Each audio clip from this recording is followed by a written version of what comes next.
الحمدللہ والصلاة والسلام علی رسول اللہ وعلی آلہ وصحبہ وموالا۔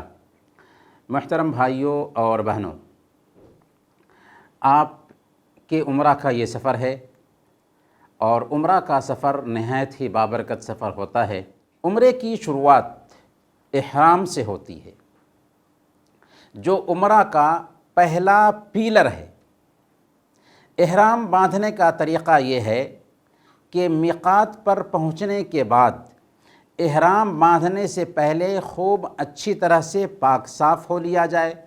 ضرورت ہو تو ناخن کاٹ لیں، غیر ضروری بال صاف کر لیں، اور سنت کا طریقہ یہ ہے کہ غسل کر لیں۔ اگر کسی مجبوری کی وجہ سے غسل نہ کر سکیں تو وضو ہی کر لیں۔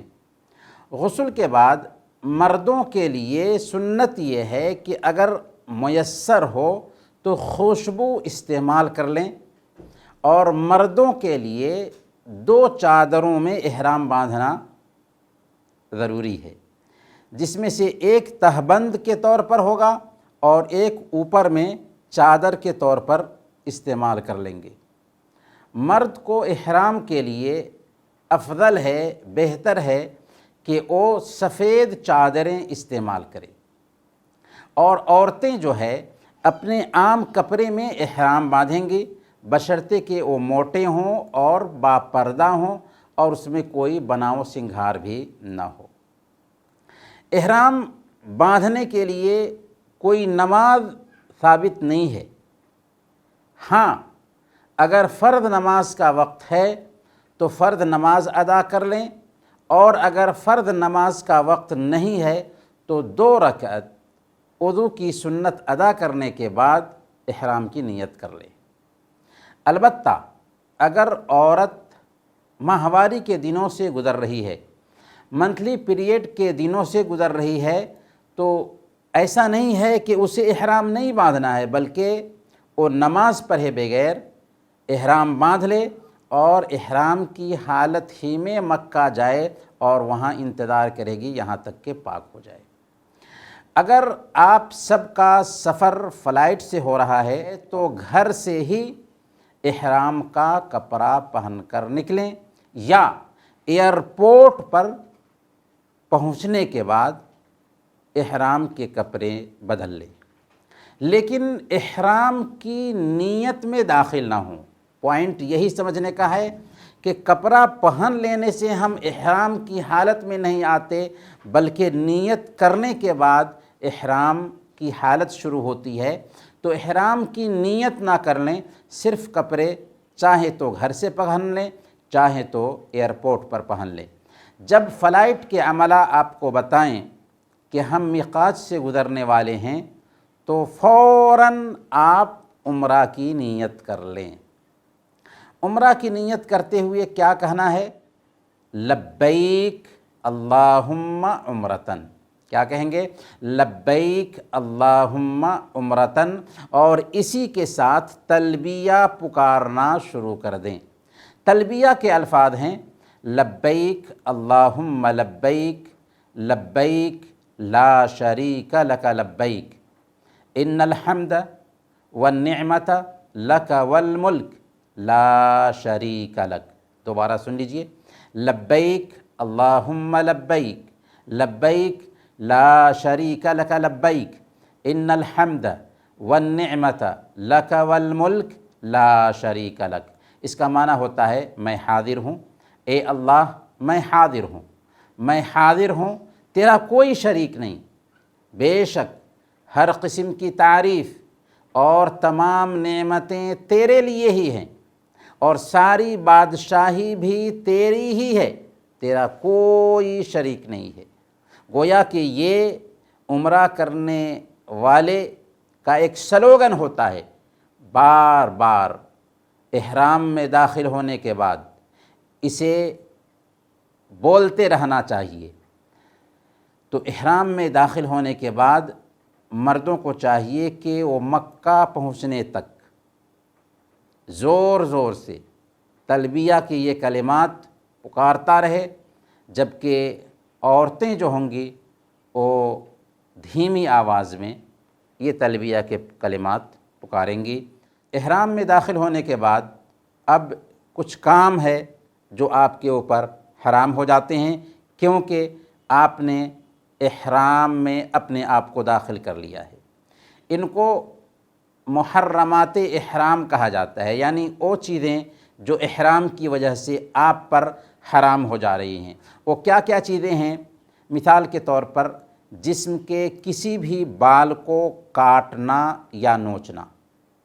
احرام سے پہلے جسم کے بال کاٹنا یا نوچنا جائز تھا، احرام میں آ چکے ہیں، اب جسم کے کسی بھی بال کو کاٹنا اور نوچنا جائز نہیں ہوگا۔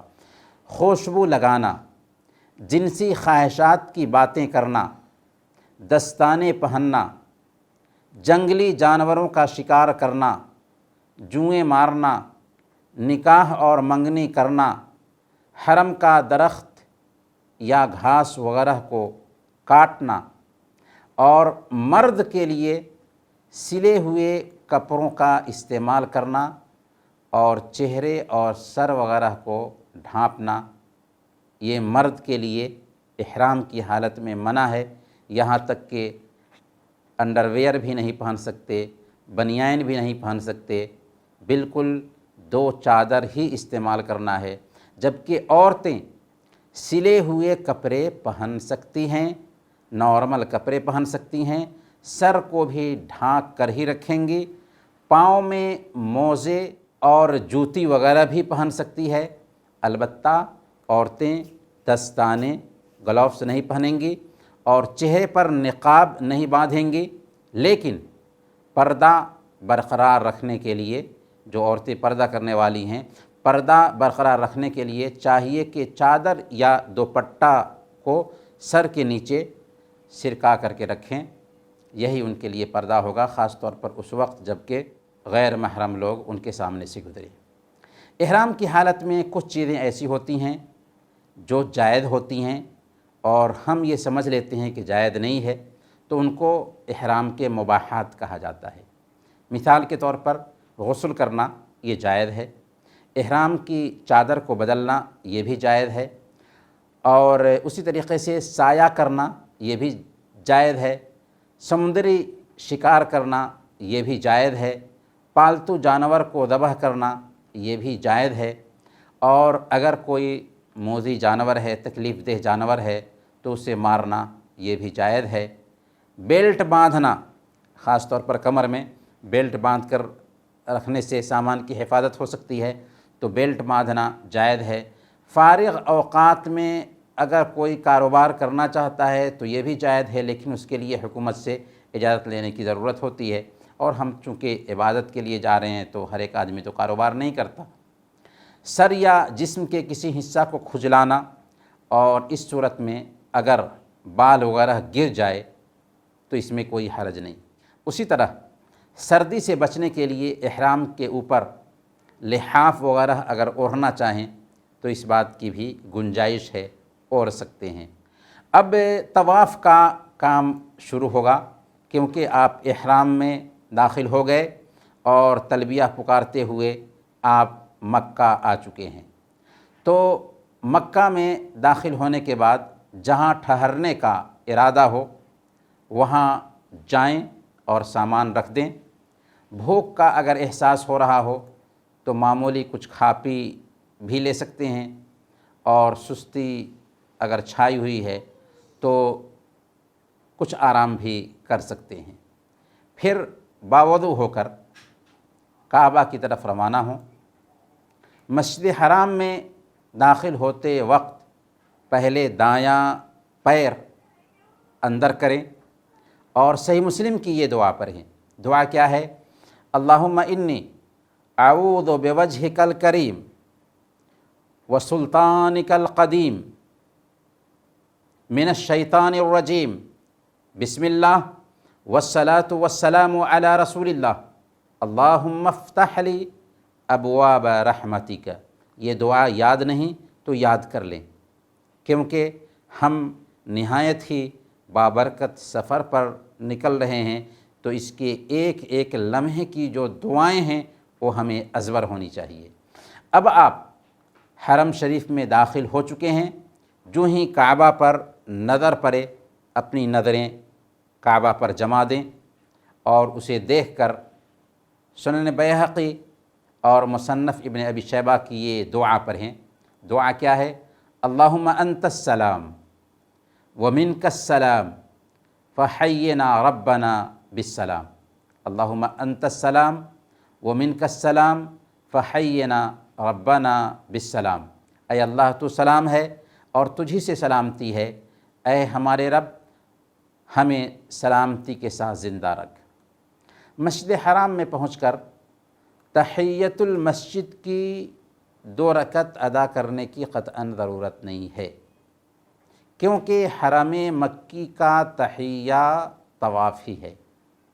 ہاں، اگر ہماری نماز چھوٹی ہوئی تھی تو ہم جا کر کے اپنی فرض نماز ادا کر سکتے ہیں، لیکن جب آپ حرم میں داخل ہوں گے تو آپ کے لیے سب سے پہلا کام کیا ہے؟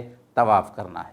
اس لیے حجر اسود کے سامنے آ جائیں اور احرام کی چادر جو کندھوں پر ہے اسے ارتباع کی شکل دیں، اور یہ کام کس کے لیے ہے؟ مردوں کے لیے صرف ہے، عورتیں اتباع نہیں کریں گی۔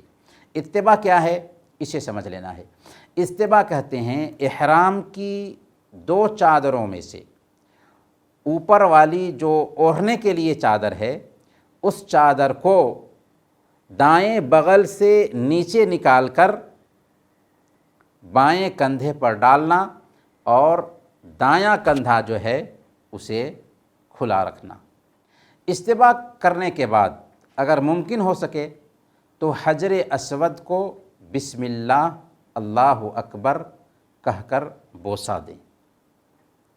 اگر بھیڑ میں بوسہ دینا ممکن نہ ہو تو کوئی حرج کی بات نہیں۔ یہ نہیں سمجھنا چاہیے کہ ہم عمرہ کرنے کے لیے اتنی دور سے آئے ہیں خرچ کر کے تو ہم بوسہ کیوں نہ دیں۔ تو بوسہ دینا اگر ممکن ہو سکتا ہو تو بوسہ دیں، اگر نہیں تو اپنے دائیں ہاتھ سے چھوئیں اور پھر اپنے ہاتھ کو چوم لیں۔ اگر بھیڑ اس قدر زیادہ ہو کہ حجر اسود کو ہاتھ سے چھو بھی نہ سکتے ہوں تو پھر اپنے ہاتھ سے اشارہ کرتے ہوئے بسم اللہ اللہ اکبر کہیں اور طواف شروع کر دیں، اور آپ نے اتباع بھی کر لیا ہوا ہے۔ کچھ لوگ جو ہے نا دائیں کندھے کو کھول لیتے ہیں احرام کی نیت کرتے وقت ہی، جو غلط ہے۔ اتباع کی شکل اختیار کرنی ہے طواف شروع کرنے سے پہلے۔ حجر اسود کو بوسہ دینے کے لیے دھکم پیل کرنا اچھی بات نہیں ہے۔ حجر اسود سے چل کر وہیں تک پہنچنے پر 1 چکر مکمل ہوگا، یعنی حجر اسود سے چکر کی شروعات ہوگی اور جب حجر اسود کی جگہ پر پہنچ جائیں گے تو 1 چکر ہو جائے گا۔ ایسے 7 چکر لگانے ہیں، اور ہر چکر کی شروعات کہاں سے ہوگی؟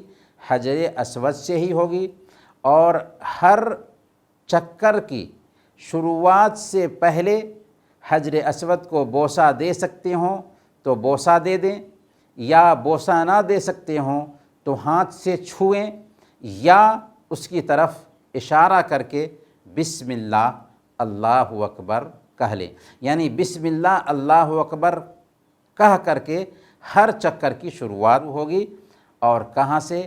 حجر اسود کے پاس سے۔ طواف کے پہلے 3 چکروں میں مردوں کے لیے اتباع کے جیسے رمل کرنا بھی مسنون ہے، گویا کہ طواف سے پہلے 2 کام ہے، ایک اتباع ہے جس کی شکل ہم نے بتا دیا کہ دائیں کندھے کو کھلا رکھنا ہے، اور دوسرا رمل کرنا ہے۔ رمل کیا ہے؟ رمل کہا جاتا ہے کندھے ہلاتے ہوئے چھوٹے چھوٹے قدموں سے آہستہ آہستہ دوڑنے کو، کندھے ہلاتے ہوئے چھوٹے چھوٹے قدموں سے آہستہ آہستہ دوڑیں، اس کو رمل کہا جاتا ہے۔ اور یہ دوڑنا جو ہے طواف کے پہلے 3 چکروں میں ہی ہوگا، صرف پہلے 3 چکروں میں ہوگا۔ آخری جو 4 چکر ہوں گے وہ عام حالت میں مکمل کرنا ہے۔ البتہ عورتوں کو نہ تو رمل کرنا ہے اور نہ ہی اتباع کرنا ہے۔ یہ رمل اور اتباع صرف مردوں کے ساتھ خاص ہے، طواف قدوم میں ہے۔ طواف کے بعد نہ رمل ہے اور نہ ہی اتباع، یعنی جب آپ کو موقع ملے عمرہ سے فارغ ہونے کے بعد تو اب آپ طواف کر سکتے ہیں، لیکن اب اس کے بعد رمل کرنے کی ضرورت نہیں ہے، اتباع کرنے کی ضرورت نہیں ہے، بلکہ صرف طواف قدوم میں یہ رمل اور اتباع ہے۔ ہر چکر میں رکن یمانی کو چھونا بھی سنت ہے۔ حجر اسود کدھر ہے ہمیں پوچھ لینا چاہیے، رکن یمانی کدھر ہے ہمیں پوچھ لینا چاہیے، تو حجر اسود سے طواف کی شروعات ہوگی اور رکن یمانی کو ہر چکر میں چھونا بھی سنت ہے۔ رکن یمانی کو بوسہ دینا یا اس سے اپنے ہاتھ سے چھو کر کے چومنا کسی بھی حدیث سے ثابت نہیں ہے، بس اس کو چھونا ثابت ہے۔ اگر بھیڑ کی وجہ سے رکن یمانی کو چھونا ممکن نہ ہو تو اس کی طرف اشارہ کرنا صحیح نہیں ہے، جبکہ حجر اسود کی طرف اشارہ کرتے ہوئے بسم اللہ اللہ اکبر کر کے ہم طواف شروع کر رہے ہوتے ہیں۔ یہ بات یاد رکھیں کہ ہمیں عمرہ ویسے ہی کرنا ہے جیسے اللہ کے نبی صلی اللہ علیہ وسلم نے عمرہ کیا تھا۔ حجر اسود اور باب کعبہ کے درمیان والی جگہ جس کا نام ملتزم ہے، اس کے ساتھ چمٹنا، اس پر اپنا سینہ، ہاتھ اور بازو اور چہرہ رکھنا بھی مسنون ہے، لیکن خانہ کعبہ کی دیواروں کو چھونا، خانہ کعبہ کی دیواروں کو چومنا یہ اللہ کے نبی صلی اللہ علیہ وسلم کی سنت نہیں ہے، اس لیے اس سے بچنا چاہیے۔ طواف کرتے وقت زیادہ سے زیادہ ذکر کریں، دعائیں مانگیں اور بیکار کی باتوں سے پرہیز کریں، بچیں، کیونکہ آپ نہایت ہی قیمتی لمحے سے گزر رہے ہیں۔ طواف کے ہر چکر کے لیے مخصوص دعا یا ذکر اللہ کے نبی صلی اللہ علیہ وسلم سے ثابت نہیں ہے۔ یہ بات نوٹ کیجئے کہ ہر چکر کی کچھ کتابوں میں دعائیں لکھی جاتی ہیں، یہ دعائیں ثابت نہیں ہیں۔ آپ سے جو بھی دعا ہو سکتی ہے کرتے رہیں۔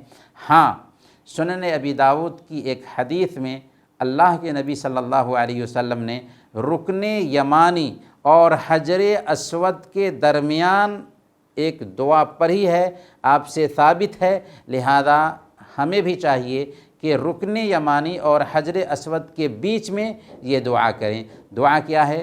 ربنا آتنا فی الدنیا حسنہ وفی الآخرۃ حسنہ وقنا عذاب النار۔ دوبارہ سنیے، ربنا آتنا فی الدنیا حسنہ وفی الآخرۃ حسنہ وقنا عذاب النار۔ 7 چکر مکمل ہونے کے بعد اگر آپ کو مقام ابراہیم کے پیچھے جگہ مل جائے تو ٹھیک ہے، ورنہ مسجد نبوی کے کسی بھی کونے میں طواف کی 2 رکعت ادا کر لینا ہے۔ 2 رکعت طواف کی اب ادا کرنا ہے۔ پہلی رکعت میں سورہ فاتحہ کے بعد سورہ الکافرون پڑھیں اور دوسری رکعت میں سورہ الفاتحہ کے بعد سورہ الاخلاص پڑھیں۔ ان 2 رکعتوں سے فارغ ہو کر اپنے لیے، اپنی فیملی کے افراد کے لیے، رشتہ داروں کے لیے اور تمام مسلمانوں کی دنیا اور آخرت کی بھلائی کے لیے زیادہ سے زیادہ دعائیں مانگیں۔ پھر آپ آب زمزم کے پاس جائیں، زمزم کا پانی پئیں، اپنے سر پر بہائیں، اگر ممکن ہو تو ایک مرتبہ پھر، یعنی زمزم کا پانی پینے کے بعد ایک مرتبہ پھر حجر اسود پر جائیں، اسے بوسہ دیں، چھوئیں یا اشارہ کریں، ورنہ اگر ممکن نہیں ہے تو چونکہ آپ طواف سے فارغ ہو چکے ہیں، صفا اور مروہ کی سعی کے لیے صفا کا رخ کریں۔ صفا سے سعی کی شروعات ہوگی۔ باب صفا کے راستے مسجد حرام سے آپ نکلیں اور سیدھے صفا کی طرف جائیں۔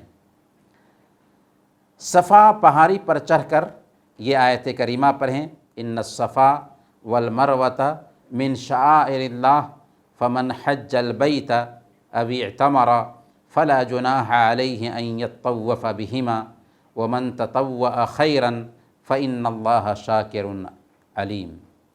یہ آیت کریمہ پڑھیں، اس کے ساتھ ہی کہیں ابدؤ بما بدأ اللہ بہ، کوہ صفا پر، صفا پہاڑی پر ذرا آگے جائیں اور قبلہ رخ ہو جائیں، یعنی قبلہ کا مطلب کعبہ کی طرف منہ کر لیں اور 3 مرتبہ کہیں اللہ اکبر اللہ اکبر اللہ اکبر، اور 3 مرتبہ ہی یہ دعا پڑھیں۔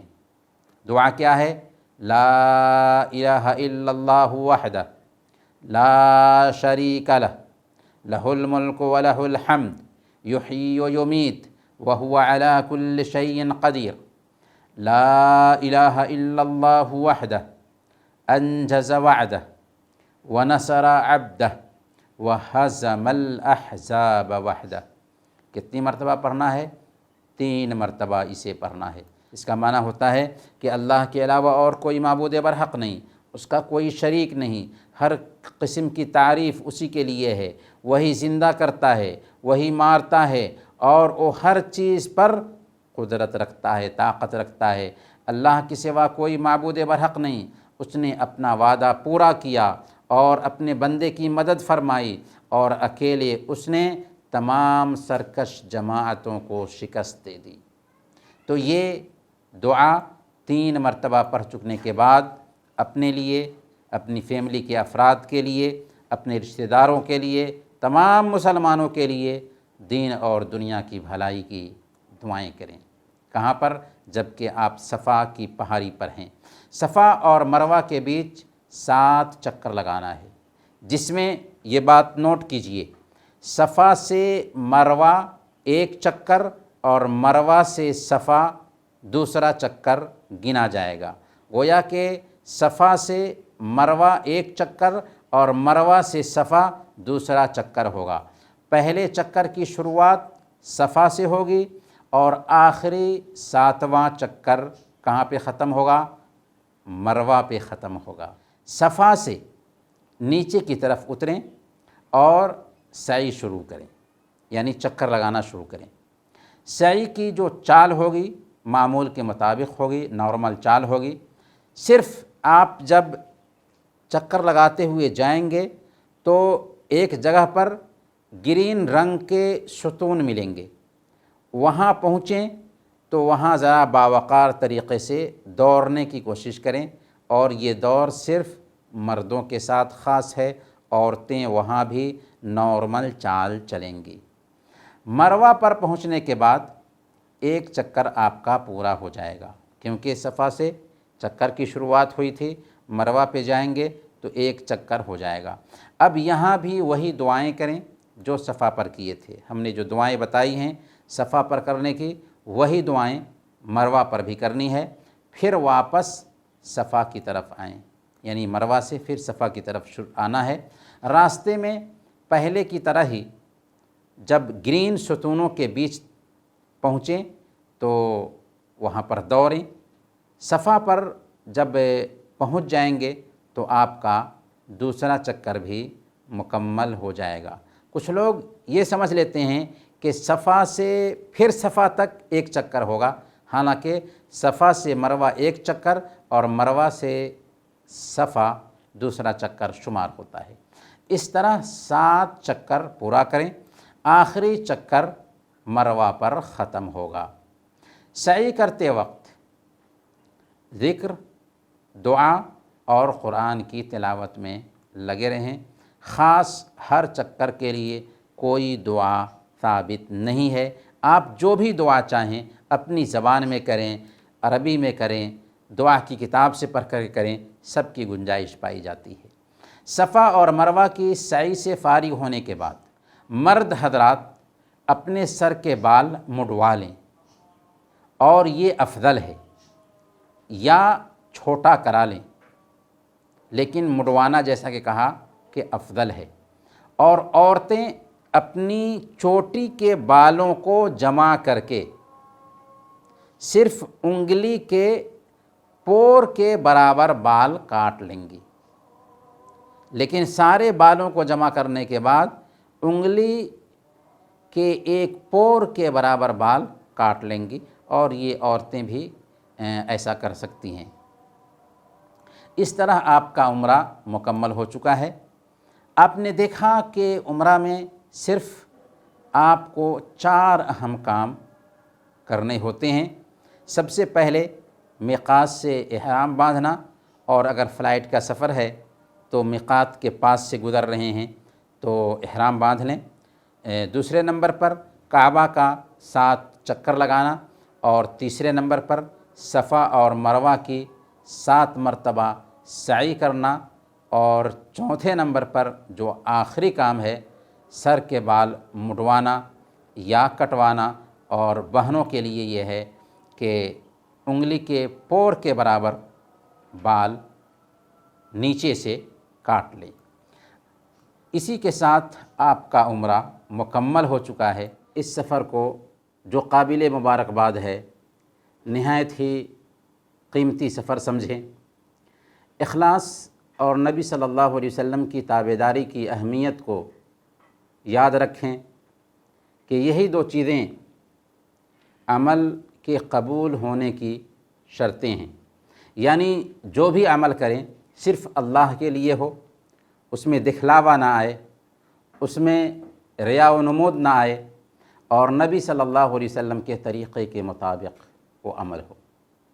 پھر مکہ مکرمہ کی اہمیت اور اس سرزمین پر عبادات اور طواف وغیرہ کی فضیلت کو ذہن میں بیٹھا لیں، کیونکہ صحیح حدیث میں اللہ کے نبی صلی اللہ علیہ وسلم بیان فرماتے ہیں کہ مسجد حرام کے سوا ساری مساجد کے مقابلے میں میری مسجد میں 1 رکعت نماز کا ثواب 1000 نماز سے بہتر ہے، اور مسجد حرام میں یعنی خانہ کعبہ کی مسجد میں 1 رکعت نماز کا ثواب 1,00,000 نمازوں کے برابر ہے۔ اس ناحیہ سے عمرہ کے اس سفر کو توبہ، استغفار، نیکیاں کرنے، گناہوں سے دوری اختیار کرنے کا ایک سنہرا موقع سمجھیں۔ یہ سفر یاد رکھیں کوئی سیاحتی سفر یا پکنک نہیں ہے، اس لیے اس سفر کے ایک ایک لمحہ کی قدر کریں، زیادہ سے زیادہ حرم میں وقت بتانے کا اہتمام کریں، نفلی نمازیں پڑھیں، طواف زیادہ سے زیادہ کریں، لوگوں سے نرمی کا معاملہ کریں، اگر کچھ زیادتی ہو جاتی ہے تو معاف کر دیں، اور اپنی بات اور اپنے عمل سے دوسروں کو ہرگز تکلیف نہ پہنچائیں، کیونکہ یہ عبادت کا سفر۔ اللہ تعالیٰ آپ سب کی عبادتیں قبول فرمائیں، اللہ تعالیٰ آپ کو نیکیوں کی توفیق عطا فرمائے، اور ہمیں بھی اس مبارک سفر میں آپ لوگ یاد رکھیں گے۔ دعا ہے کہ اللہ تعالیٰ آپ کا سفر آسان فرمائے، آمین۔ وصلی اللہ علی نبینا محمد وعلی آلہ وصحبہ اجمعین۔